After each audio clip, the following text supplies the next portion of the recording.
নজর রাখবো পরবর্তী সংবাদে। এক মেগা যোগদান শিবির অনুষ্ঠিত হয়েছে, যোগদান সভার আয়োজন করা হয়েছে অবশ্য 35 বিলোনিয়া মন্ডলের উদ্যোগে।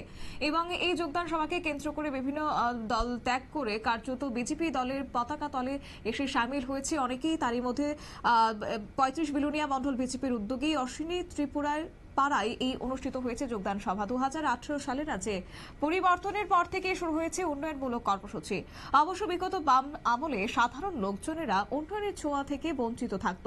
বর্তমান সময়ে বিজেপি, আইপিএফটি এবং ত্রিপুরা মথা দলের জোট সরকার চলাকালীন সময়ে লোকজনদের মধ্যে কোনো রকমের ভেদাভেদ ছাড়া, কোনো রকমের আন্দোলন ছাড়াই লোকজনদের কাছে বিভিন্ন সুযোগ সুবিধা পৌঁছে যাচ্ছে।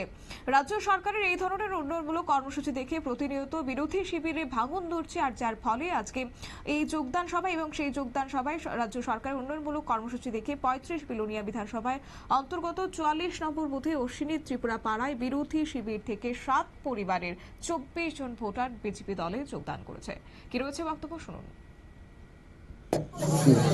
আজকে বিলোনিয়া মন্ডলের উদ্যোগে কাকদান পঞ্চায়েত অন্তর্গত অশ্বিনী ত্রিপুরা বাজারে 44 নম্বর বুথে দীর্ঘদিনের বামফ্রন্ট তথা কমিউনিস্ট পার্টির সমর্থক 7 পরিবারের 24 জন ভোটার আমাদের ভারতীয় জনতা পার্টির পতাকা তলে সামিল হয়েছেন।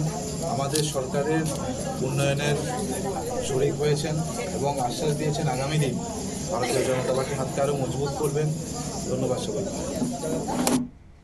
আপনারা শুনলেন তাদের বক্তব্য। অবশ্যই এই সরকারের উন্নয়নমূলক কর্মসূচি দেখে বা কর্মকাণ্ড দেখে রাজ্যবাসী খুশি হয়েছেন বা হচ্ছেনও, এবং সেই কথাটাই তারা তুলে ধরেছেন। এবং রাজ্য সরকারের এই উন্নয়নমূলক কর্মসূচি দেখে আজ 24 জন ভোটার বিজেপি দলে যোগদান করেছেন এবং তাদেরকে দলীয় দল ত্যাগীদের হাতে দলীয় পতাকা তুলে দিয়ে বরণ করে নিয়েছেন 35 বিলোনিয়ার বিধানসভা কেন্দ্রের বিজেপি মন্ডল সভাপতি। নিয়ে নিচ্ছে ছোট্ট একটি বিজ্ঞাপন বিরতির সঙ্গে থাকুন।